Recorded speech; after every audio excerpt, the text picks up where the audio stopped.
This is the Meaning Business Podcast, your go-to source for business tips, advice, growth, and exit strategies, hosted by Bruce Coudray and Peter Spinder. Each episode, we bring you real stories, expert insights, and practical advice to help you succeed in today's market. Before we dive into today's episode, we've got something exciting for you. Thanks to our friends at Lyres, the world's most awarded non-alcoholic spirit brand, we're giving away 3 bottles to 3 lucky winners. All you have to do is answer one simple question. What helped make Lyres the cult brand it is today? The answer is hidden in this very episode, so keep your ears sharp. And once you've got it, email your answer to peter@benchmarkbusinessadvisory.com.au for your chance to win. Now, let's jump into the conversation with Carl Hartmann. So, Bruce, thanks for joining me, as always, on the Meaning Business Podcast. It's a very exciting one today. Absolutely. We've got Carl Hartmann. Carl, thank you very much for joining us and for your time. Yeah, thanks for having me. Awesome to have you on board. Look, Carl's got a fantastic journey, and those of you that go online, you can Google Carl and you can read about the journey. So what we thought we'd do today is just have a slightly different type of a conversation, really get to know Carl, the person, the entrepreneur, and the visionary, and really understand what makes you tick and how do you become as successful as you do. So, Carl, maybe let's go back in time. Let's go back to your sort of early 20s, right? You haven't got any business experience.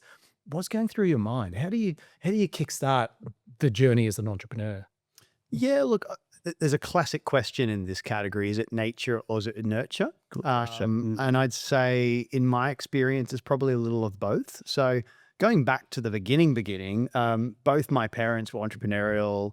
You know, Dad had a bunch of different side quest businesses, always trying something different, as did my mum later on in her career as well. So I think when you grow up in an environment where your parents just see something, go, that's an opportunity, and have a go, you definitely get wired a little bit differently. You look at risk differently because you're not afraid to try. It's just normal, basically. Yeah, and I'd say that would be very different to someone. Let's say your grandfather was an accountant, your dad was an accountant, or you've been told you're becoming an accountant. Maybe your path's a little bit different. Potentially. Yeah. But that could be down to the nature or the nurture, the environmental or the genetic. Indeed, yeah. So but in your case, you're saying it was environmental? I'd say there's an environmental factor, but then, I've certainly got and this would definitely be an observation of all the entrepreneurs I've met over my career, is like, you do have to look at risk a bit differently, right? Because you have to be prepared to bet it all on black and really, really hope with every fiber of your being it's going to be on black, because it could be sort of make or break. And there's, many a story I can give and many I've seen as well. But so I'd say I've always been someone that sees a problem and then my brain can't help to think what might be the solution. So to the start of your first question, my early 20s. So I grew up in Brisbane, went to UQ. My university job was working at JB Hi-Fi, pre-IPO. It was actually a really cool uni job because, Macquarie came in, tipped in a bunch of cash. They were opening stores,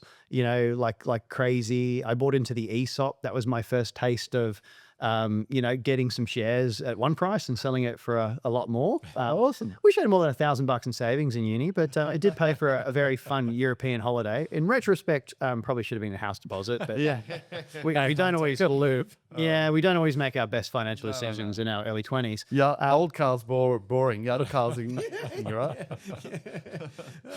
You never know. Did you have any siblings? I got 5 sisters. Oh, wow. Yeah. Are they like you, entrepreneurial? Look, some are, and some are more sort of corporate, and some are, one's very arty and, and creative. So I'd say they're all a little bit different, but I'd say the common thread is, everyone's prepared to have a go, no matter their chosen field. And are you the youngest? Were they waiting until they got a boy? Second youngest, pretty much. So usually the story. Yeah, exactly. So, okay, so you're in your early 20s, you're working at JB Hi-Fi, you saw an opportunity. Yeah, so I mean, this is kind of where the foundation for my first startup came, is like, I'm showing my age now, we're going back 25 years, plasma TVs were like 10 grand, which in yesterday's money was a hell of a lot of money of disposable income. And, JB at the time was just pretty much selling at cost price, working on rebates, trying to take market share from Harvey Norman, coming up to the IPO. And what would happen would sometimes the differential, particularly in regional areas or out of metro, might be thousands of dollars. And someone would go, oh, that's really cheap. How much to ship it? And we had this mythical sheet of paper out the back in the storeroom, which is how much we should charge for delivery. And look, long story short, 9 times out of 10, that was wrong. And it was just one of those things at the time where I was just like, this thing's a really inefficient way. Like, surely there's a way of knowing what things cost to ship. Turns out there wasn't. And as I finished uni, I went to News Corp. Can I jump in? What were you studying at uni? So I did business management with Oh, okay. marketing, Okay. and I did arts with psychology and international relations.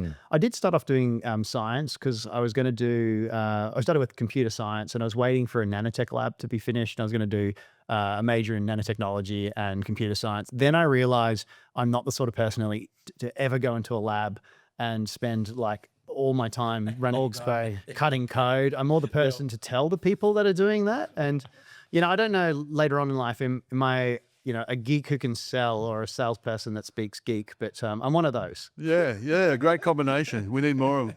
Yeah, exciting. Sorry. So, sorry, I just jumped in there and asked what you're studying, but do you want to? No, yeah. Oh, sorry. Continue. Yeah. So first job out of uni, went for News Corp because I came from retail. They're like, you can look after the retailers. You kind of understand that. And it was interesting. It was all through .com1 in Australia, where most of the Australian retailers were just copying what the Americans were doing, and they were just doing free shipping and hoping for the best. Now that works in America, where you've got uniform population around the sort of both coasts, and you've got the logistics hubs in the middle of America. It's a fairly uniform population distribution. Does not work in Australia, where you've got 3/4 of the population in one corner, and then you've got more kangaroos than people, and a lot of it's quite remote. And I can tell you horror stories of people selling couches, doing free shipping, and their first sale comes from regional WA.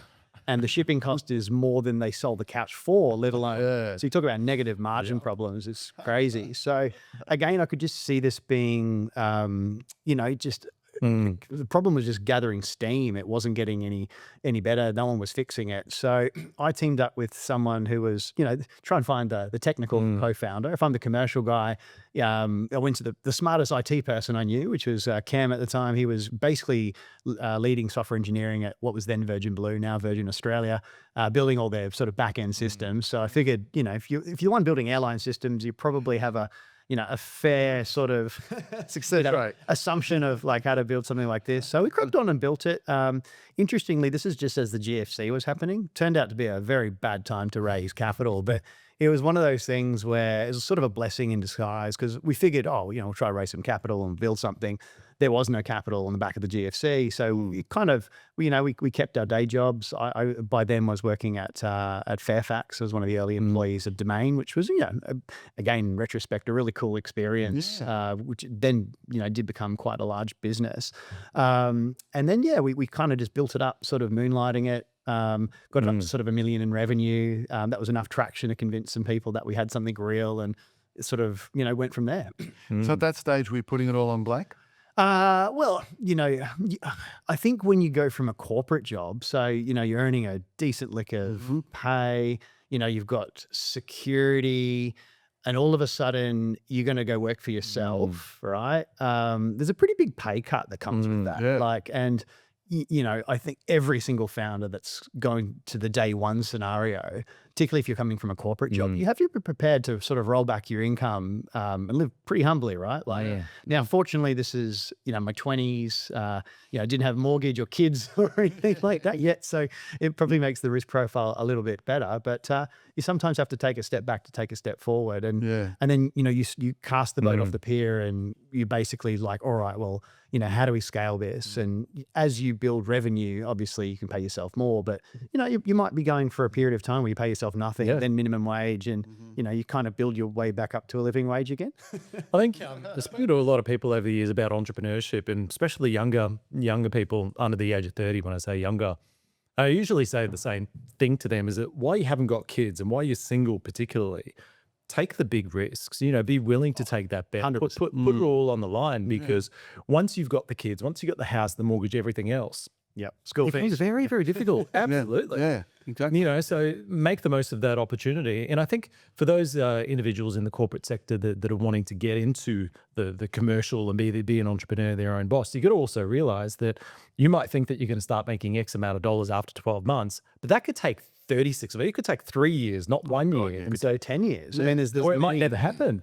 Yeah. I mean, there's many a story in this startup scene in Australia where you look at some successful businesses. I mean, you choose safety culture as a good example. I know Luke reasonably well. And, his first business or iteration of that business was not what it is today. Yeah. And there was a long cycle before, finally got the app out, the eye auditor, then it went viral. And then, it looks at like to an outside observer that it might be a very quick success story. What's not seen is the 20, 30 year journey to reach that point, right? And you got to hang in there. Sometimes you're a bit early too, and you've got to see it through. Sometimes you don't make it through, right? It only runs our away. Yeah, 100%. Yeah, so all those factors. But you do, by starting early at a young age, you got nothing to lose. You got nothing to lose. That falls Well, over. even going back to your point about earlier, like my first startup, I mean, we're sort of one of the, the pioneers of within the e-commerce sector. And I'm having to talk to, in some cases, generational logistics companies about e-commerce is going to be a thing and this is how it has to work. And these guys don't know what an API is. I mean, they didn't really understand the concept of integrating with a retailer's website. And for us, it was like, how did we bring this stuff that was hidden and like a secret sauce in terms of, where there's mystery, there's margin when it came, that was one of our sayings at the time when it came to sort of shipping. Absolutely. Because sometimes it was quite obscure and then we had to sort of digitize it. So in many cases, our first partners, we were like their technical partner because they didn't really have a robust, way of sort of dealing with this new way of trading, nor did they have interest. I mean, their sales teams were about finding big B2B manufacturers. And then all of a sudden you've got a little upstart e-com that's going to, send 100 boxes. It's not what they're after. No. Now, some of these businesses grew to become giant businesses over time. And of course, as we educated the sector, they're like, oh, this has become, a really important part. Then I look at someone like Australia Post and, they've got really robust APIs. They've got a whole, division that's just focused on e-commerce and that's become their lifeblood. Can't function without it. Yeah. And now it's like, the saying, do we deliver letters on less days of the week? Because it's all in on parcel. So like it does obviously change over time, but I can't sort of discount the amount of education that had to go at the start where we're inventing something that didn't exist. We invented a new way of doing something.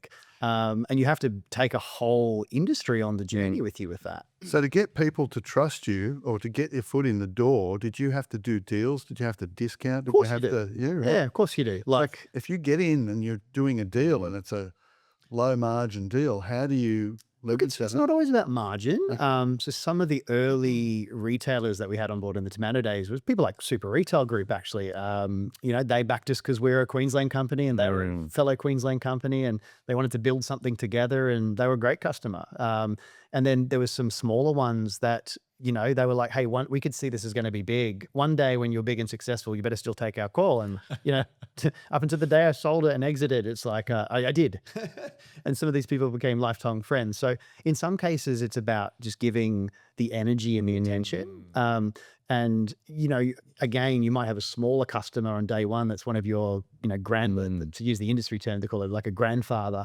And, they might get a deal that sort of just perseveres over time. They might get special pricing. But so some cases it's just access and they want to feel like they've been part of a story. Absolutely. And I think you hit it on the head. And this applies to all businesses anywhere in the world. And really it goes back to value, where if you're focused on delivering value to your customer or client and whatever value means for your business in that industry, and you put the money aside and focus on collaboration, focus on how can we help each other? How can I help my customer, my client?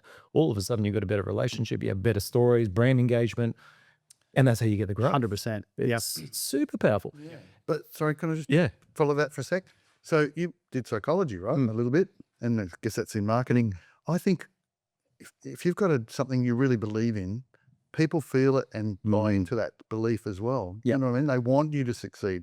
They want to become a part of that journey. Is that was it? Agree. Yeah, And I'd say that's one of the unique powers of a good founder, right? Is you have to convince a team, right? And internal stakeholders that hey, this is our vision. And it's like saying, okay, see that giant hill? We're going to put a flag on top of that hill. Oh, guess what? We're going to run up it. Yeah. Oh, guess what? It's a marathon. And it's like you're convincing a bunch of people on a really hard journey. And some of these people, to continue with my analogy here, they've never even gone for a run before. And you're like, and look, the reality of the situation is some people are, that's not for everyone. Like some people are going to get halfway up and go, I just can't reach the top. Others are sort of going, you're going to have to sort of physically push and carry, but you'll get in there.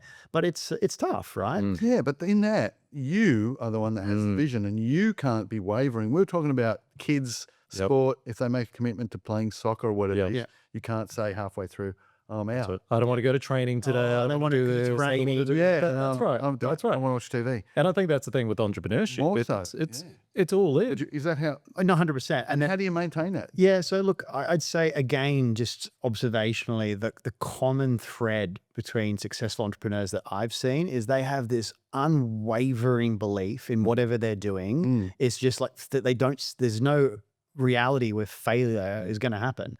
So that becomes quite infectious. So, I talked about the internal use case, but externally it's like, if you're the one that's in the early days showing up to meetings and say, we want to do something, that energy can become quite infectious, right? And they feel like, they've joined the cult, so to speak. It's like, we're going to change the world. And then, part of the challenge is, as an organization matures, is like, how do you go from being, founder led, where you're the Small group. well, you're the player, you're the coach, you're wearing 10 different hats. And how do you make sure that the team that you've built sort of can continue on with that fire, right? Because you physically can't be everywhere at once. I mean, if I look at Lyres now, we're a global business. Our product's found in 100 countries. It's like, in the early days, sure, we jumped on a lot of planes and we went into a lot of places. But now it's like, if there's an opportunity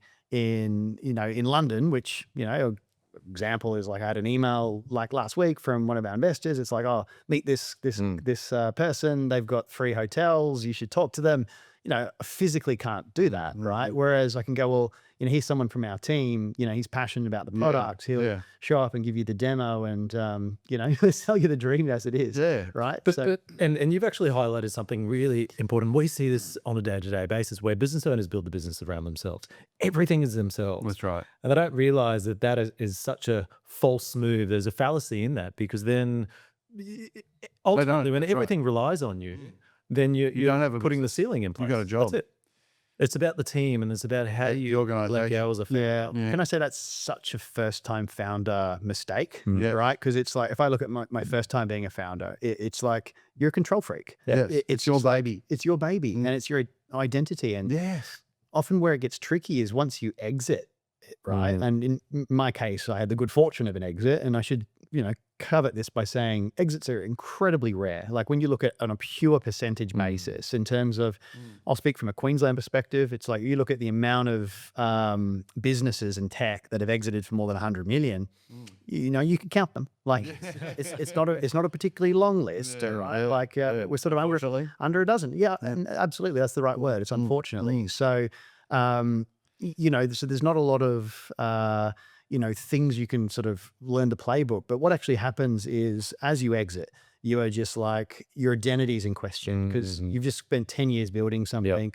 You'd be the industry spokesperson for whatever you're doing. You're at conferences, you're dating. And then all of a sudden, like, it's just gone out, right? And that's a incredibly, I think, important part of sort of just introspection and reflection, saying, okay, well, who am I? What am I good at? Where are my strengths? Where are my weaknesses? So first time founder, you try and do everything, right? And it's probably to the point of you should get out of your own way, right? And it's not till you're out of it can you go, You realize that. do you know what? I was really bad at that. So I'd say about myself, like I'm a very strong leader, but I'm a pretty shit manager, right? Because for me, I have an inherent trust in people. And if you tell me you're going to do it, I just assume you're going to do it. And then I'm not the sort of person to go, 3 days later, did you do it? It's just more so if we get there and it hasn't been done, then we got a problem. Where if I contrast to like the, proper sort of operator, so they might be not the most inspiring person, but they're the person that is set a reminder for 2 days. Process. Exactly, right? So, and this is where the yin and yang, when you have sort of founders and co-founders, important.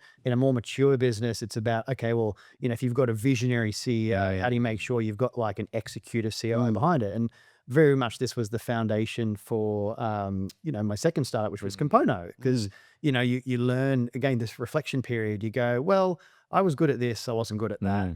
I made some terrible hires, right? And then I made some fantastic hires. Now, how could I avoid the bad hires again? Well, if I had more data about and things that aren't on a resume, that's quite helpful. We never see a bad resume, never see a bad reference. Yeah. Before we go to Compono, though, the question I've got is, I've got lots, but you've exited the business.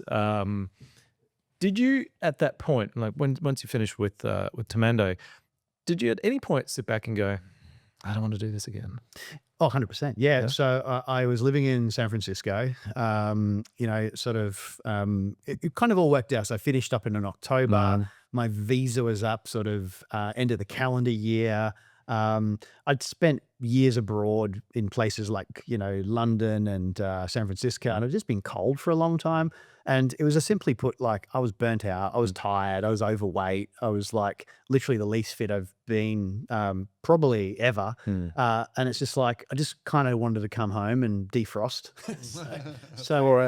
And I originally, because before I lived overseas, I lived in Sydney. And I remember coming to an auction in Sydney and being the only Aussie buyer, and to the point where people were in an auction, obviously not speaking English, just bidding against themselves till they won, and the prices were just getting a little bit silly. And then I was like, I don't need to be in an office anymore. Like, why aren't I living by the beach, right? So I'm like, oh, maybe I'll do the beach house thing first and work backwards. And that's how I ended up in Noosa. I was into my water sports, and 300 days of sunshine and, average temperature above 21 degrees. Perfect. Yeah, that's what I need for a little while. And I tried to, I think, do nothing for a little while. That lasted precisely about 12 weeks. It was enough to That would have been a good thing, though. well, it reset the sabbatical. And then I was like, my God, I'm bored, right? And that's just like, what I found actually about myself is I need purpose. I need to wake up and go, what am I doing today? What problem am I solving? And when I didn't have purpose, that was the first and only time in my whole professional career I ever got depressed. So I went from saying, We wondered about that. yeah, in terms of, just speaking candidly, it was like, I'd gone from working 80 hours a week to like nothing. Sitting around. Yeah. And then, you start to like, up the fitness and getting back into a groove of things, but you still don't have that fire in the belly. And Yeah. then it was just fortuitous timing where there was two people I went to uni with separately. One Rudy I started Compono with, and then Lyres with Mark. So it was, and I was liquid. Had a bunch of investors that made money that were ready to do the dance again. So. Oh, really? They wanted to come back again? Yeah, so that's like great. many of my first investors in Tomando then followed into Compono and Lyres and, and so on. So, because they know ultimately if you deliver someone an exit, Yes. A nice result. talk about building trust. Yeah. Hopefully, actions are better than words. But I think one risk that I've seen a few times over the years is someone exiting and being quite successful, having a pool of money, assets, whatever you want to call it. And then down the track, they end up losing it. So Happens more often than not, actually. it is common. So, and obviously this isn't about divulging personal, but what did you do in between that sort of period where you exit, you start, and you've started up, Compono, Lyres? What have you done to ensure that, you've got a hedge, you've got a moat, you're looking after yourself? Because it's all volatile. We know that you can succeed once, but it doesn't mean you're going to succeed second time or third time round. Yeah, no, 100%. And look, you have some failures along the way. Look, I can tell you what I did, and I can tell you what I do differently, right? Because I came back, bought property, car, boat, all the sort of necessity. tick the box things, the lifestyle. But then I went super long on startups again. I invested in about 20 different things, varying sort of positions. But very illiquid assets. And I kept a little bit of dry powder, right? Because I know that I'd learnt that there'd be follow-on rounds. What I did not anticipate was sort of the economic cycle we've seen over the last really 5 years. I'll say on the COVID, couldn't have seen that trend coming. And, there's plenty of lessons in that, particularly, you imagine something that's like starting something like Lyres, where your whole business model is to go out and sell to, restaurants and bars, which is about 30 to 40% of your addressable market, and they just get shut overnight. Well, talk about, there's a whole podcast episode in that particular. That's how But then the second piece was, very much about what I hadn't anticipated was, I guess, the economic after effect. Because COVID, what you had was this once in a hopefully lifetime, hopefully. in recorded history thing, Yeah. where governments just printed so much goddamn money, right? Because they were scared. And then you look at GDP balances, like debt to GDP, ratios post COVID. It's like it's an obscene amount of money, and it broke the world, right? Like you actually started to look at all the things that followed on from that in terms of inflationary problems and other bits and pieces. I mean, it created a lot of issues, but to put it in simple terms, I came from, 2019, 2020, it's like some of these businesses, people are literally throwing cash at you saying, like, shut up and take my money. I mean, next round, valuations are getting like ridiculous on multiples. Some of the public stuff, I mean, not to sort of throw stones at a few businesses, but there's a few in that period where they were trading like 100 times revenue top line, not even sort of I think we had that conversation in the car about some of that. Yes, exactly. like some of the, let's just talk category, like buy now, pay later. If they started today, they would not exist because no one would fund them, right? Whereas right place, right time, in terms of metrics. And, in fairness, some of those businesses now are essentially worthless in terms of market value. Yeah. But timing is everything. Yes. But They had their time. Yeah, but I think in my case, it's like I had not anticipated that what would happen is the rivers of gold in terms of venture and how you've been told as a founder to build a business, as in like, hey, build some scale, burn some money, growth at all costs. Don't worry, you can always get more. All of a sudden, it's like every VC fund in the world just stopped investing. And, the two big learnings, one from a portfolio perspective is like I had nothing that was sort of dividend producing. So I can tell you, like, next bit of liquidity, there's some boring asset classes like bonds and, some commercial property and some private credits, some things that send checks back every month. All of a sudden, it's like I've got a little bit of startup PTSD. They become interesting. So you know what's happening? You're starting to talk like an old man. I'm getting older. Which is me. Because when you're young, you don't really sort of this. As you get older, you want that dividend. You want that revenue. You want I think for me, it's all right. I mean, I kind of went 100% all in on sort of stuff. Yeah, It's like, maybe not 100% next time around. Unless I go all in on nuclear energy, which is a whole other story, which you never know. Podcast number 5. I think I just offended Carl by saying he's talking like an old man. No, but I just back to, I guess, the story. I not anticipated how much I'd need. It's like literally every single thing I put money into said I need more money, and then I had to take massive positions in my own startups where I'm talking about breaking some sort of cardinal rules where it's like, leveraging property to take on debt to put in your own businesses to keep the wheels going. Because in many cases, the only solutions the last 5 years have been internal, right? So it's been really, really, really hard. And any founder that says it hasn't been hard is either really, really lucky or they're lying. Because unless you sort of just raised a monster round at like the end of, say, 2019, start of 2020, and then you had enough nuts for the winter. Most people weren't in that position. But the silver lining, I think, has been that as a founder, like you've had to learn a different playbook. And it's just about the tea leaves were there. And if you're smart enough to read them, it was about how do you get your businesses profitable? In my case, it's like both businesses I founded and pretty much everything in the portfolio. And I'll come back with a little asterisk because out of the 20 things I kind of invested in, roughly, I'd say about a third didn't make it through that sort of period. And you can't, if you've got a finite sort of amount of dry powder, you can't cover every position. So you start to have to, go, well, I think this one will make it. I think this one I just got to pick some winners. But, it hurts to have write-offs, right? Particularly if it's your sort of first real foray into this. But hopefully, you just need the thing about venture investing, you just need the 1 in 10, right? But they're not all going to be winners. No. Impossible for them all to be. Not 100%. This episode is brought to you by Lyres, the world's most awarded non-alcoholic spirit brand. Whether it's a classic G&T, a spritz, or even an old-fashioned, Lyres gives you all the flavour and sophistication of the world's best drinks, without the alcohol. Crafted to look, taste, and mix just like the originals. Lyres lets you enjoy the moment and still feel amazing the next day. Explore the full range now at lyres.com. There was something I wanted to ask you because we've got so many areas here. We haven't even got onto Lyres yet. In business, there's 3 ways you make money. Yep. There's the profit you make, Yep. the wage you pay yourself, Yep. and when you sell. Yep. When the people that we deal with never really think about the third one, which is the sale. But I think with you, in your world, quite often that's the pot of gold at the end. Oh, well, for me, that's the focus, right? Right, yeah, So, because yes. you know, I've been in meetings and you know, different business forums over the years where typically if you're contrasting with someone that's got a generational business, and to your point, they're like all about EBITDA margins, dividends. Yep. You know, ROI. passing this on to their kids. Yeah, And look, yeah. it's Legacy, a different MO, right? Yeah. And I remember someone saying, you know, I was talking about, oh, well, this one, you know, we're doing this round. I think it's about another 3 years before we're the scale that someone will buy it. And they're always having palpitations saying, I can't imagine having a business and selling it. And I'm like, I'm scratching my head. So I can't imagine having a business and Keep it your own forever. right?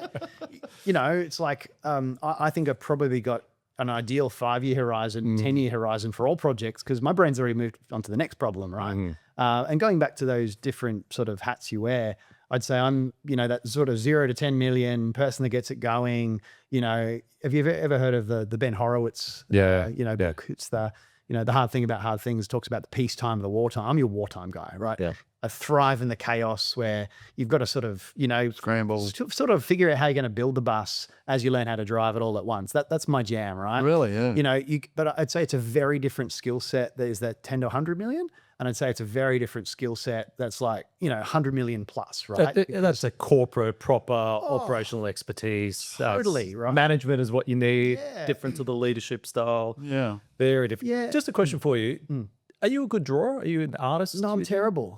Yeah, there you go. So I can't even read my your own career writing half the time. It's like, I can't even color in between the lines. There you go. Yeah. And I was just asking because just as you're talking, yeah, you're creative in business. But I'm not very good at that fine motor art Why did stuff. you ask that, Pete? Well, just because, you know, quite often when you meet entrepreneurs like Carl, really that the creative outlet is business Right, because yes, it's, yes. you know, you're on that bars, but you get it to a certain point and it's like, okay, I'm done. The painting's done. Let me go and paint something different. So do you, try something. in that way, do you feel like you're a visionary? Do you look at other people's business and say, oh, you could do this or should do that, or I would do this? Yeah, look, again, it's just, look, I've had the good fortune of sitting a lot of boards. I enjoy sitting on boards. It's like, I always try to do a couple of different ones, you know, alongside my own ventures, because I'd say the skill set and experience entrepreneur can bring, and this is whether it's, you know, is it a charity board? Is it a big company that's trying to get a bit of some fresh ideas? It's a very different way of seeing things, right? Yeah.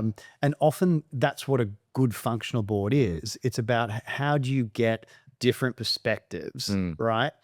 Versus groupthink. So often we talk That's about interesting. That's a good functional board. yeah. Well, diverse. Well, we Yeah, talk about right. diversity, and I'm not going to But talk you need to about be able to work together too. correct. Yeah, and you can have like conflict. Yeah. Conflict's healthy as long as it's constructive. And right? probably, what's the word? Not polite, diplomatic or respectful. I'd just say constructive conversations, yeah, right? But yeah. I think the best functioning boards, there's diversity, but it's diversity of thought. What's dangerous is when there's like, oh, here is a token person, Compulsory, right? And it could be based on gender, That's control. ethnicity. Do you know what that in itself is not what solves the problem? It's just you need diversity of thought. Now, it might just so happen that if you've got an all male board, adding a female may bring a different perspective. It's Yeah. probably going to elevate the whole situation by an order of magnitude, just because you know it might just think a bit differently. It's like, you know, you see sometimes it's a product in. With a female demographic and you've got an all-men board and you're like, how is this functioning when you don't have anyone representing your target customer? Yep. That does sound crazy. Yeah, maybe start there, work back. But you know, this is an ongoing challenge. I mean, you look at all the data, right? Like it's still there's still a lack of diversity in a lot of boards, particularly at you know the most senior levels. And often the way of fixing it is a token sort of tick the box versus you know For the real reason. yeah. Where I think it should be like, all right, well, maybe taking things like personality theory and you're saying, well, these are the different sort of people in terms of how they operate. how do we bring diversity of thought, and will we make better decisions because of that? Based on that. And that can apply, well, that it not can. It also applies down the chain of command in a business. I think it should be across the board, whether it's from the cleaning lady or cleaning man right up to the CEO, whoever it might be. It should be. I've always been a big believer that the role should go to the right fit person as opposed to everything else that we quite often see. Actually, there's a different system of governance in Europe where often they'll have the supervisory board, right? And so they almost have like a financial and governance board. And then they have another board, which is an operating board, and often positions there are made up of some of the workers. And it goes back to sort of that sort of post-industrial revolution. But, it's the people from the shop floor, so to speak. Yeah. I mean, they have more of an idea of how the business is operating. Yeah. And particularly in Germany, you see this, and it's super successful. Like you look at, just how you're getting some of those perspectives into a boardroom conversation. Yeah. You need to have a conduit in many cases, right? It's really interesting. So just about 2 weeks ago, we conducted an internal private survey for one of our clients, asked everyone on the team particular questions, and we put it together, put it as a report, fed it back to the two directors. Both said the same thing when they read it. Oh, surely that's not right. Surely that's not right. And they didn't realize that, there is this layer between the management, between those out on the ground doing the work. And they didn't actually realize that there was a bit of a disconnect between how the owners were running the business and how they thought the market perceived them versus how the market actually perceives them. And that's been an interesting lesson for those. Well, even taking that back to culture, I mean, that's one of the things we built with Compono is we have the ability to sort of take a cultural snapshot and understand things like cultural climate. And what I mean by that is you can have a survey that goes to, say, the executive team, and you can say, all right, well, how do you see your internal cultural climate? Are you innovative? Are you risk-taking? Then ask your general population. Where things are getting super interesting now using AI, we can actually use AI to go out and take all the public information available about that company. And the more public the company, the better, because there's more information. It's really interesting if you then contrast the data model, but based on how people talk about themselves. That's about 80% accurate. Wow. Then you're getting down to the grassroots in terms of, and there's always a deviation between what management or the founding or the executive team thinks and what the workers think, right? And I'd say a well-run company, there's not a lot of deviation, but there's always a degree. But it's fascinating because often, you'll have the team going, oh, we're innovative risk takers. And then you do an employee survey and it's basically like, no, we're not. But it comes down to something might be simple. It's like, how empowered are they on a day-to-day basis to make decisions? And it may be that changing one policy, and it could be something as simple as how do we empower frontline workers? A good example of this happens in the airline sector, right? Where I'm sure we've all had those flying experiences where there's a problem and they're like, oh, I can't fix this. You're going to have to call reservations. You're going to have to call this. Versus when you fly with an airline, they're like, okay, I can see that this has happened. You've missed your connecting flight. What I've done is I've rebooked you on this. By the way, if flight was full, I've bumped you to business or, or actually, here's a voucher for a hotel because the next flight's not till tomorrow.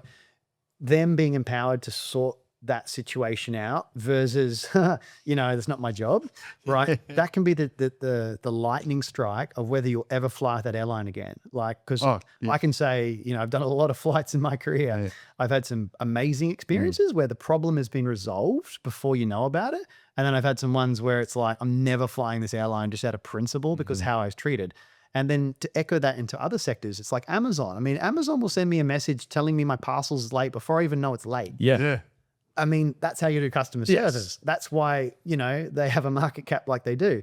And they were doing these things and they set the bar so high that everyone's had to in the sector catch up to them because they're like, this is how it should be done because it's this relentless focus on customer. I love that empowerment idea. Absolutely. I forget about that sometimes. So important. We go from so Compono, Lyres. You've had tech company, consumable product company. Sorry, before go. Fantastic. One question. Compono was about people. Yep. How important are people in business? The most important. Question. Yeah, most important. Yeah. And do the people create the culture, or does the culture create the people, or you don't have both? Yeah. Yeah. I mean, look. I think it's the Atlassian founders that said culture is what, determines people do when the bosses aren't around, right? Yeah, that's right. Something like that. I love that one. No, look, I'd say that, if we talk about entrepreneurial-led businesses, it is often the founders that will create the structure of the culture, but ultimately the culture that sustains over time is created by the people. So with people, this is a random general question. Would you rather bring somebody through your company from the entry point, or bring in the people with the expertise? I think it depends. I think, Okay. but you can have both situations that can work well. But to give you a segue into one of the reasons I founded Component with Rudy was when I was living in Silicon Valley, I had a well-funded tech company, but I could not compete with the now Metas, the Apple. I mean, these people literally have unlimited budget. I can tell you stories that sound like fables, but there was this one that is burnt into my brain where this guy comes to this interview and goes, "So what's on the menu each week?" And I went, "Menu?" And he goes, "Yeah, menu." And I'm like, "We're a team of 10. We don't have a chef." And the guy literally left the interview saying, "Look, I just don't want to spend my own money on food." And look, this is peak Silicon Valley, right? Where, you've got this entitled sort of engineering culture. I mean, they must be having a reckoning now with AI. Yeah. But that's kind of where it is, and that's what you're dealing with. And I remember when the show HBO Silicon Valley came out, and having lived there for a number of years, I was like, "Oh my god, they nailed this!" Like the entitlement that existed. But what kind of happened to watch that? That is amazing. If you haven't seen it, it's great. It's definitely a good laugh. But What wine do you serve at lunch? I mean, not far off it. And look, we did other things, like we gave people unlimited, instead of public transport wasn't very good there, so we gave them Uber allowances, and we did like Friday drinks. We did a lot of other things, but That's not about the people. no. That's about But coming back to this, to your earlier point, was what I found is I could not afford the salaries that were at the baseline, right? Because you can't outspend you never will. these giant companies that now have like $1 trillion market caps, right? So what I found I had to do was look further down the stream. So for me, being able to say, okay, here's someone that wrote a really cool cover letter. What's things that aren't on a resume, right? So there's one story, I hired, there was a guy I interviewed because he wrote a cool cover letter. He was medically discharged from the Coast Guard, a veteran, just wanted to get into, a sales-based role. And I'm like, based on this cover letter, I knew he had some hustle. Did a whole bunch of psychometric testing, and he had, high abstract reasoning, high emotional intelligence, all the predictive markers that said, I can turn this person into a superstar. Anyways, long story short, 2 years later, he's my number one sales guy, right? I'm coming back to Australia.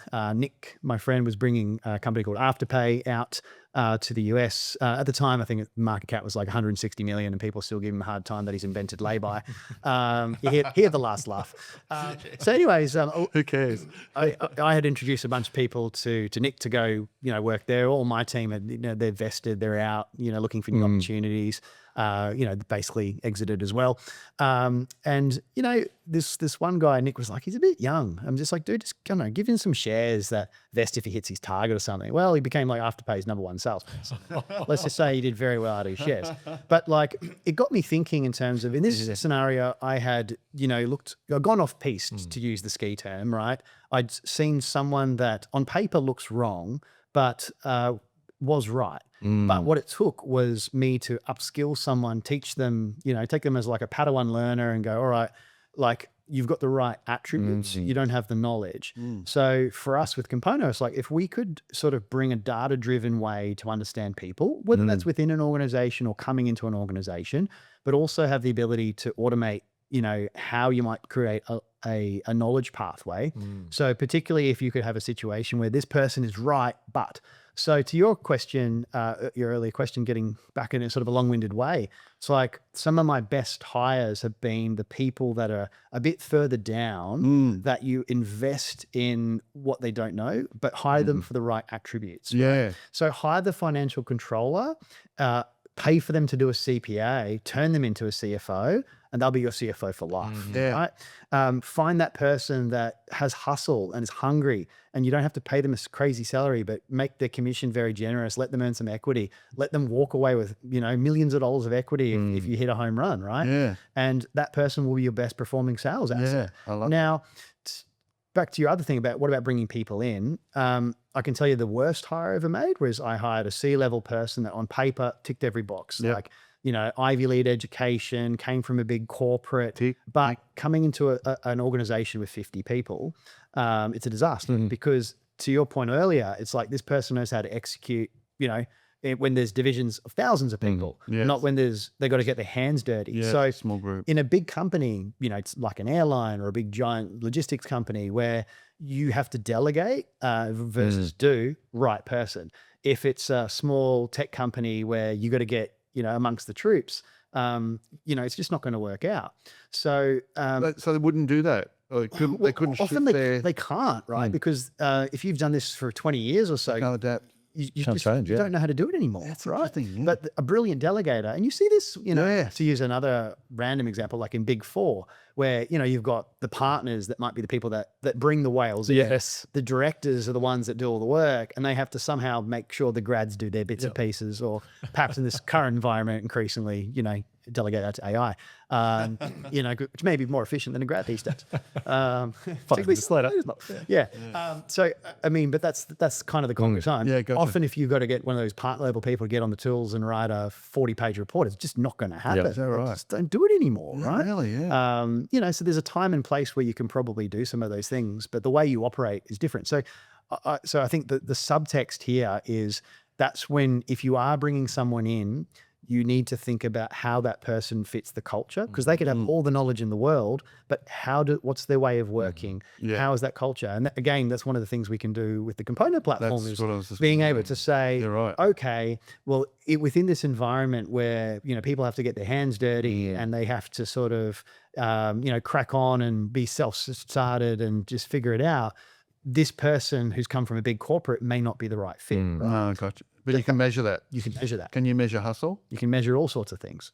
Because measuring That's hustle interesting. Yeah. Measuring hustle is super easy. is probably more important than anything. I wouldn't care if someone had the greatest set of degrees or accreditation. If they've got hustle, they're probably Well, some of the most successful people don't finish uni, right? yeah.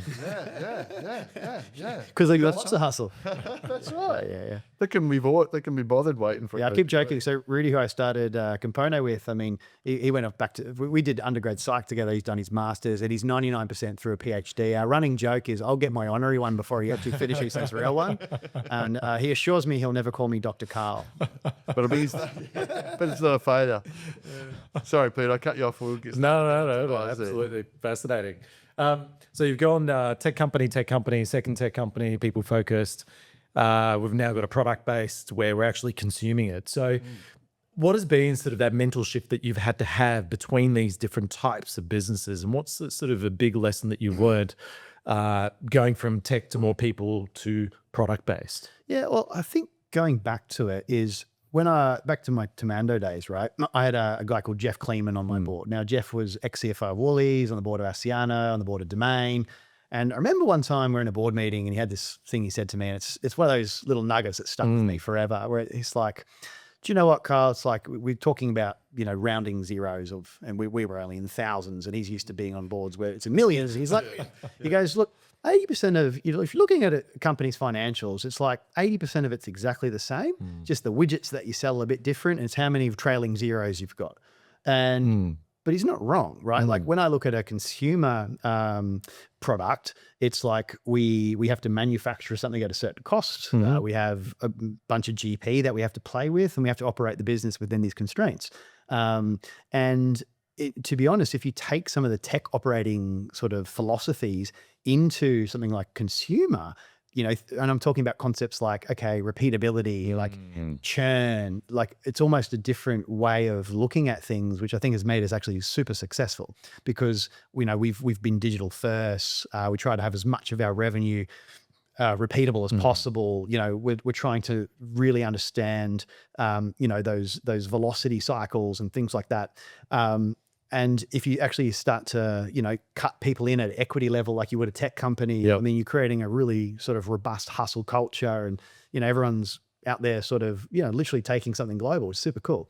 So, Cool. I don't actually think it matters what you're doing. And, often you'll get sort of naysayers, say, oh, but, I've been in consumer for 20 years. I'm like, it doesn't matter. I mean, why this product exists was I used to travel 230 days a year. I did a lot of business in places like London and Tokyo, where there's massive drinking cultures and they expect you to do. And then when I came back to Oz, Mark was working on the liquids, and I was like, I'll chuck money into this. Like, it needs to exist, because the early stages of non-alc, it's like the beer was awful. The spirits were like medicinal. And I'm like, I just want a G&T or an old fashioned or an Aperol spritz or a margarita. Like, the classics are classics for a reason. And no one was doing that. So we didn't even really look at what else was out there. It's just like, we just wanted to make, that's why it's called Lyres. It's named after the Australian lyrebird, like nature's ultimate mimic. And we wanted to recreate the major spirits as close as you could with science, right? So rather than taking this whole, provenance where, we've used the juniper from this field and, Yes. we've distilled it in this type of copper pot and we've aged it in these barrels. Traditional. Consumers don't care. Like, they just wanted it to taste like the real thing. Yeah. How you get there actually is less important to them. It's more about, they just want a really high quality liquid. They want it to be better for you, lower in sugar, lower in calories. So our products are all, very low in sugar. In fact, increasingly with some of our ITDs, we're using things like agave compound versus actual added sugar, because you're getting, at a caloric level down even further. But, and we're sort of anywhere from sort of 70 to 90% less calories than original OG alcohol. Right. And what I've probably seen is you go out with a thesis saying, okay, people are drinking less, but it's not just about the alcohol. And what we found after getting a few years of data is 90% of our customers drink, but they're doing this as a way to moderate their alcohol intake, all their calories. And particularly in markets like the US, it's about the calories. Oh, really? Yeah. I know low carb beer really took off there a few years. But it's a similar, it's the same macro trend, right? Where it's like, it's the better for you version because, you go and have, and it's funny when you go to the UK now, if you've got more than, I think it's 5 venues, you're mandated to put calories on menus in pubs. We're talking the blackboards behind it. So you're going up, it's like a pint of beer and it's like 270 calories and they got a non-alc option, 70. You're like, oh, I think for my second one, I'll just have a non-alc. It's just going to balance out. Because, like when I was that, like, Is that really big a difference, by the way, the calories? yeah, that's a real example, by the way. Yeah, wow. It's incredible. Like an OG margarita with tons of sugar might be 270 calories, and you get the Lyres one, and it's like 100. Sound. It's huge, right? Because you got ethanol, which is basically the worst empty calorie you can possibly think of. And then, you look at some of the liqueurs and stuff, it's pretty much a sugar syrup. I mean, if you knew how much sugar was in, and this is actually something controversial at the moment, but I think will change, is there's a lot of talk in most countries about the information on alcohol to change to show calories. So we're regulated like a food, right? So we actually have to, because we don't contain alcohol, we get regulated as a food. We have to put how many calories and all our, what we use, on our product. Now, as alcohol, you don't have to do that at the moment. But I think if people knew, okay, I'm having a shot of Aperol and it's this many grams of sugar and this many calories, quite literally, all of a sudden it's like, you look at the Lyres one, you're like, oh, okay, well, same, but a hell of a lot less. So, by the way, is there a lab that, as like a recognized, accredited lab that measures how do you get the calorie measure? Yeah. I mean, there's scientific Certified. ways of doing that. But you could just say, oh yeah, that's 270. Does someone check that you're telling the truth? Is that a And you'll absolutely get sued if you lie. Oh, yeah, Like, you don't muck around with that. Yeah, stuff. okay, yeah. Yeah. So there's a lab that does that, or somebody that you put. Okay. Yeah, there's third-party verification. Yeah. Okay. Do you think Lyres would be this successful if you started this 20 years ago? No. I don't think the macro trends were there 20 years ago. Mm. We got, again, so COVID here was the blessing and the curse. Like it was a blessing as in, a curse. I'll start with the curse first in terms of like, it was the worst possible thing you could happen at the time, right?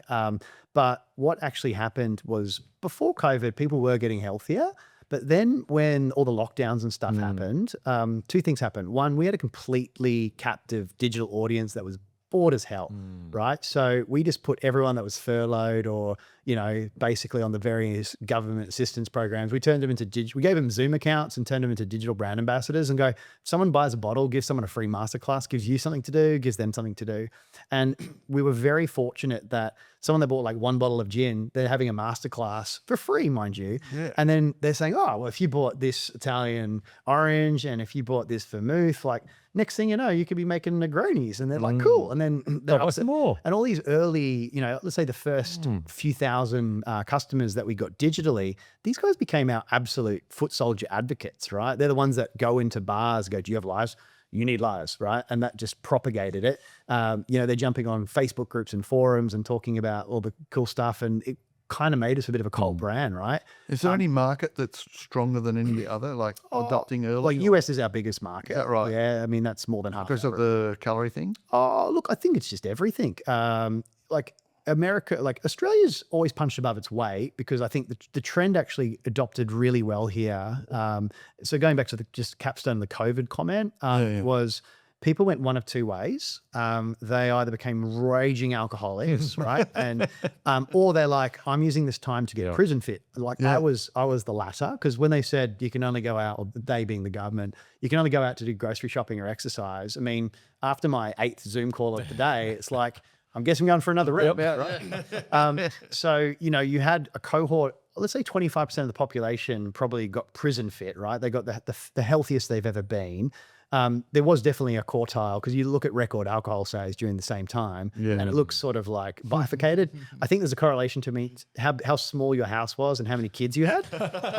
Maybe there's some sort of longitudinal study that could be done at some stage. But yeah, I mean, there's definitely that. But what's sort of emerged out of that is this better for you wave. It's not going anywhere.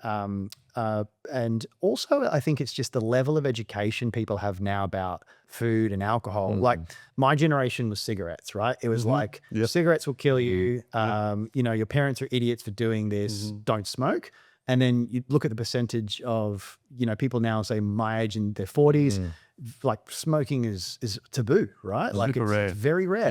Yeah. But you go back, say if I look at when my dad was 40, I'd say probably everybody smoked. Exactly right. Doctors were smoking. My dad actually died of lung cancer. And when he finally got it, he's like, oh, I've smoked a pack a day since I was 16. Took it long enough. He got to 80, which I think was pretty good innings. Wow. But like what they said and what actually happened, I mean, science was right.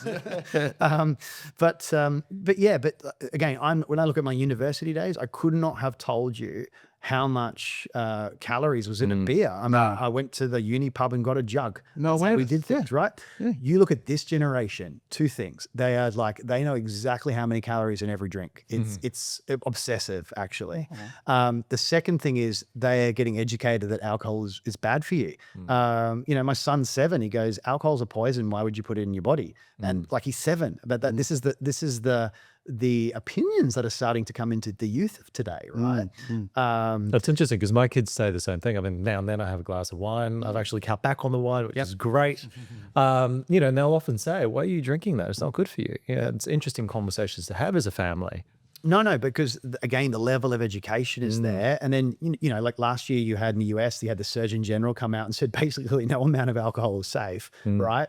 This has societal impacts where all of a sudden people start to go reevaluate their, their views on a particular substance, right?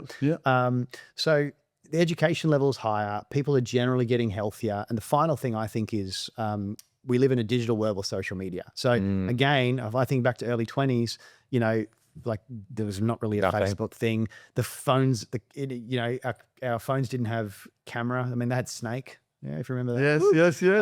When we finally got cameras, they were very grainy, low pixelated versions of things, right? Left a lot to the imagination.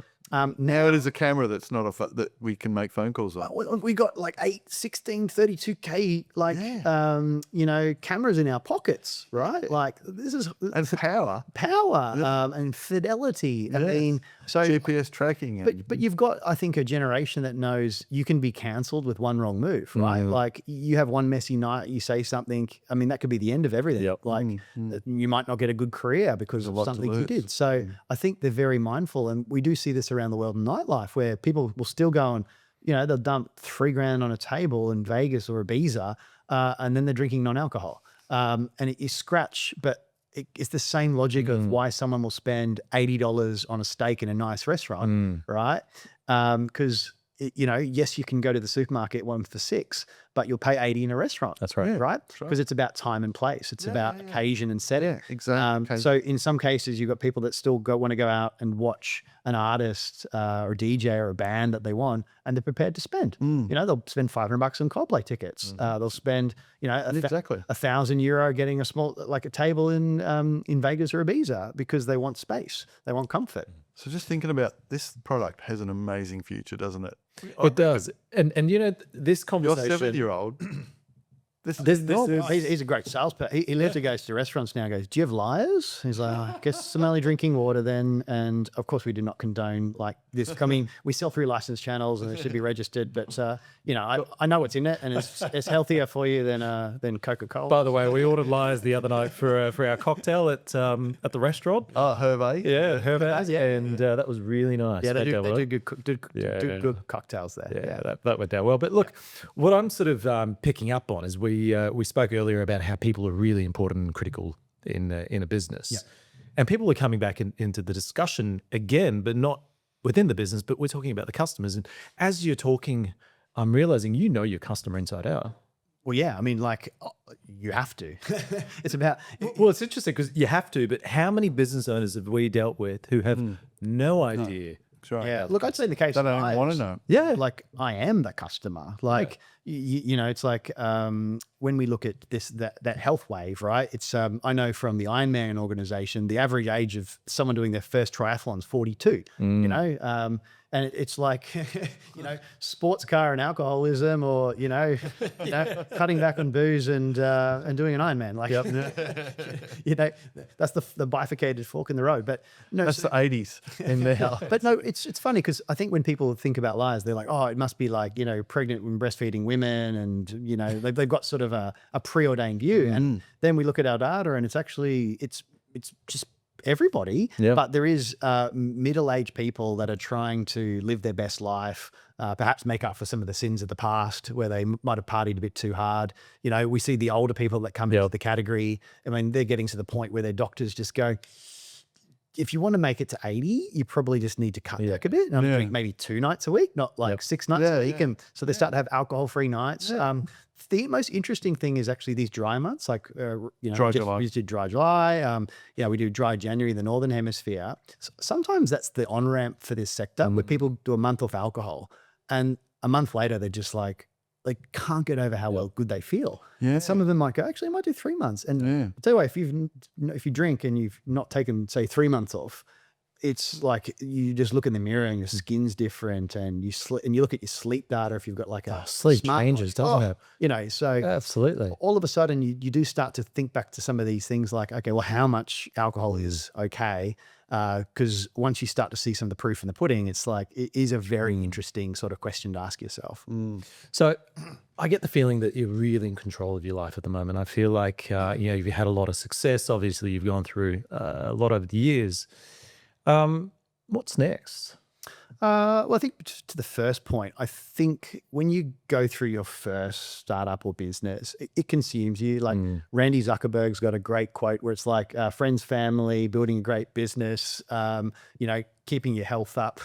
You can pick 3. Yep. I think in my first one, I definitely sacrifice health. I sacrifice family, right? Because you physically don't have enough time. I think this time around, probably the biggest learning for me as a first-time founder was just how important your health is. I'm very mindful now of sleep. I'm very mindful now of exercise. I got myself back to like peak fitness, and I just never want to go backwards again. So I think it's just a level of discipline. It's something where, if I'm ever talking to founders, like, you can't sort of underestimate the negative impact for you building a business if you're not getting enough sleep and you're not getting any exercise. Because if your body is breaking, your mind will break too. Yeah. Like these two things are intrinsically linked. That's all. And even if you do it, if you exit and you've got all that cash, if you've got no body because you've broken your body and your mind and everything like that, what's the point? You got no one around you, no What's family. the biggest asset in a business? Is it the people? Is it the stock? Is it the brand? It's you. That's your health. Number one. And I think going back to culture, I think it's really, really important. Like, I'm very active on Strava. I will never, ever criticize anyone that works for any of my companies if they're going out for a walk or a run or something in the middle of the day, because, this whole, I'm very anti 9 to 5. I just think that's a just stupid construct where I believe in output, not hours, right? So it is Production. Yeah, no, 100%. It's like, if you need to pick up and drop off your kids, you should just be able to do that, right? If you're smashed and you just did 5, back-to-back meetings in the morning and you need to go for a walk over lunch, just go and do it. Don't ask for permission. I think this whole, it's been an interesting experiment, sort of, work from home. Do some people take the piss? Of course they do. Is it for every company? Look, I think it's difficult if you have junior people because it's really hard for them to learn. But if you've got an average age where someone knows what they're doing, it's very good. But I think one thing we should take is flexibility, right? Because I do some of my best work, at night. Families, everyone's fed, kids are asleep. No one's interrupting you for a few hours. Exactly. That can be very productive time. I agree. And you've kind of thought about what you're going to do during the day and how you can execute. Absolutely. Look, and sometimes it's like, you wake up, you get some, you do a school drop, you get some exercise done, and then you have a couple of hours of power, and it's like very high quality, output. So, So I do think that, to your first part of your question, it's, I think it's just learning how to keep the balance. One hack that I figured out a while ago was just making those commitments to yourself and putting them in your calendar. So I'll literally start the week. I'm an avid kite surfer. In season, I will be like, I think it's going to be windy on these days. I will block out that time and I will go and do that because that gives me joy. It keeps me centered. When I go, all right, well, rest of the week, I'm like, oh, that looks like a nice morning to go for a bike ride. Oh, I'm really tight for time. I'm just going to squeeze a run in between these meetings. And you actually start to make commitments in your calendar. And I've found that when I've told that to people, it's like a hallelujah thing. It's just like they never thought to actually block it off. Because do you know what? If I don't block it off, someone will block a meeting in there. And then nothing happens. Yeah, exactly. It's always the case. So I'll write it down and get it done. Write it down, get it done, 100%. And I think, in terms of what's next, I mean, the main thing for me, it's like, again, it's been a very challenging few years. Now to the point where my sort of prime businesses that I've co-founded are, sort of profitable. It's a journey to get a positive EBITDA. Absolutely. And it definitely, you start to think about, okay, well, where to from here? Now it's just building great businesses, building scale. Do they get to the sizes being interesting where, the price starts to get right? I mean, all of a sudden, once you're the master of your own destiny, you're in no hurry, right? Yeah. If it's 2 years, it's 2 years. If 5 years, it's 5 years. But like, It's very powerful, isn't it? yeah, It's just powerful. build a great business.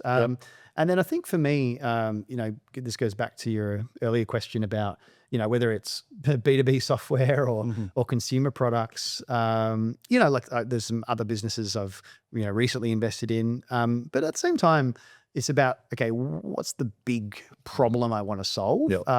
I think the thing I spend most of my time thinking about at the moment is energy. And this is probably a twist on the, obviously it all starts with AI right now. I mean, the conversation in every boardroom and, every coffee shop at the moment is AI, right? Subject of the month, And look, certainly like AI will change the world more than ways we can even imagine right now.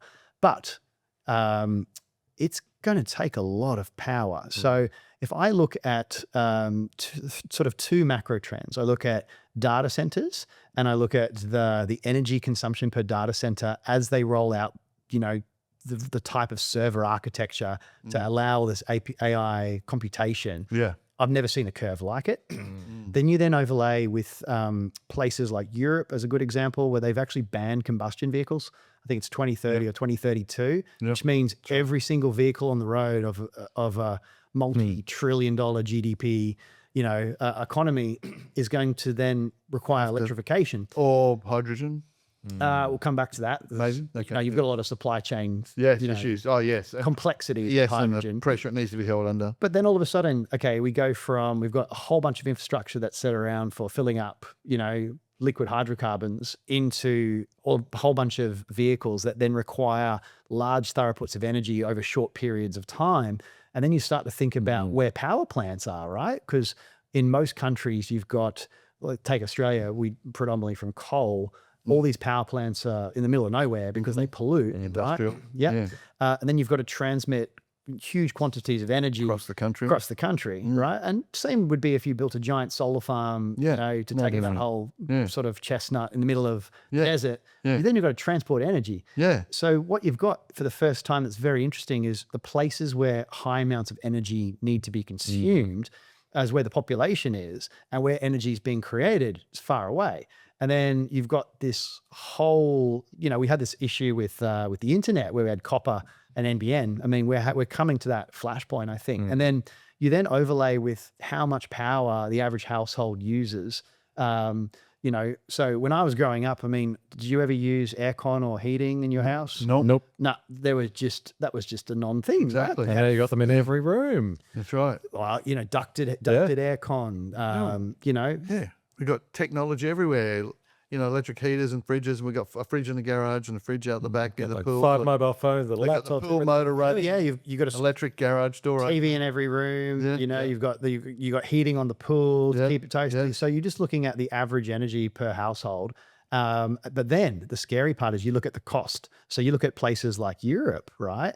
That have far more when it comes to like heating, right? I mean, 100%, right? Like, so, and then you look, even if I look at when I came back to Australia, sort of end of 2017, start of 2018, what I was paying per kilowatt of energy then to now, right? Yeah. Like it's a huge jump. And like year on year, this is way outstripping what CPI is. Like this is a big problem. Now it's going to go from bad to worse when you start to overlay AI, electric cars, then consumption going up. Then you've got the rest of the world. This is a big problem, right? So for me, you start to think about, well, what's the solution for this? And yes, there's like micro solutions for this. Like, I've got 46 solar panels on the roof. I've got batteries in the garage, and because you're trying not to get that bill. But then they're talking about I feed in a lot of energy over summer being up here in Noosa.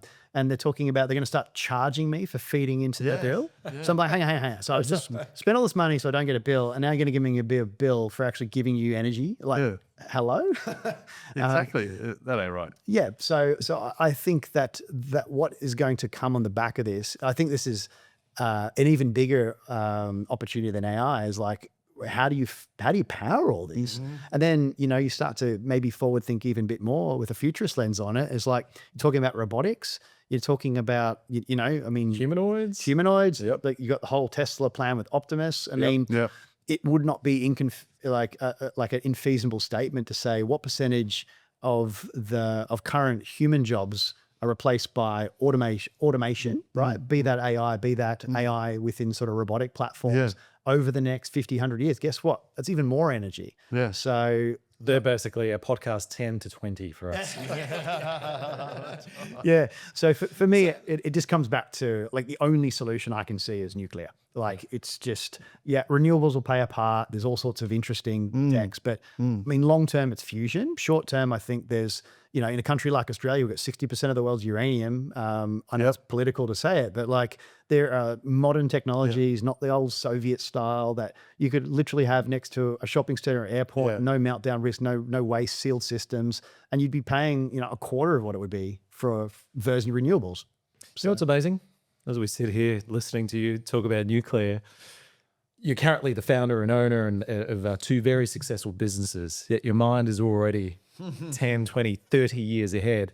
Not only that, but again, we're talking about redefining categories. We're talking about redefining energy. We're talking about solving bigger problems around us and not just focused on our little backyard on, what you can gain out of it. Well, the context for this, right, is in both businesses. It's like we are so focused on using AI wherever we can to reduce cost to increase margin, right? So if I look at Compono, what has happened in the last 2 years with AI has been the difference for us being profitable or not. Yeah. Wow. Unfortunately, that does mean, some jobs that you currently have, you no longer need, but it is pretty bloody amazing of what you can automate with technology. And Yeah. if all of a sudden you need to sort of find a 20-30% sort of margin efficiency in the business, I mean, AI can do that. It's going to do it. Yep. But then it comes back to you're thinking, well, if I'm doing this and I'm a business with 50 people, and then everyone I talk to is doing this, what does this mean for the broader society? So Yeah.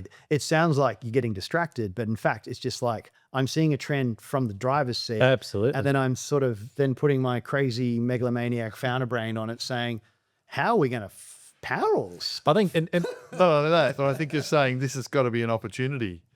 it's a massive opportunity, but it also means that we've got to get together as a society and have a big, long, hard conversation about a few things coming up. Yeah, that's the challenge you But have in that's- Australia, right? Where there's been a very successful 20, 30 year smear, like nuclear bad. Exactly. But if I could tell you, if I went with a little mic and roamed the streets and said, explain it, they couldn't, the average person would not be able to explain. They wouldn't know the difference between fission and fusion. They wouldn't know that there's new technologies that don't have any sort of, But we just grew up on midnight oil and, anti-nuclear, and the mushroom cloud was a bad thing, and, 100%. But it's Chernobyl. yeah. So that is different. And there needs to be a better solution. Yeah. We can't just Needs a keep doing what we're rebrand. doing. Yeah. So we're going to watch you. Needs a very We're going to watch you over someone in 10 years and see how that evolves. But look, very mindful of the time, and I think this has been fascinating discussion. One last question that I wanted to ask you was, if you were to make a movie of your life, which scene of your life so far would be the best fit for a movie? If there's one. That's a if you can talk about it, Carl. I don't know. There's been some good scenes.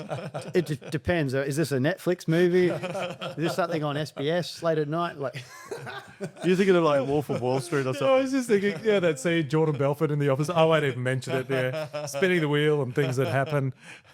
yeah, I think Maybe a child-friendly, a family-friendly version. Yeah. Look, there's plenty of moments, but I think someone will have to write a book one day. And no, look, some highlights for sure. I mean, definitely, one of the things as an entrepreneur, I mean, one of my highlights was going to Necker Island and, Richard kite Branson. surfing with Richard Branson. Wow. That was definitely, one of those pinch me moments, like bucket list sort of. That definitely is very. Because you sort of, I mean, when I was in uni, I read his book. Yeah. And then, next many years later, I'm playing chess with him on Necker and doing kite surfing. Yeah. So That's a good moment. I love that. That's awesome.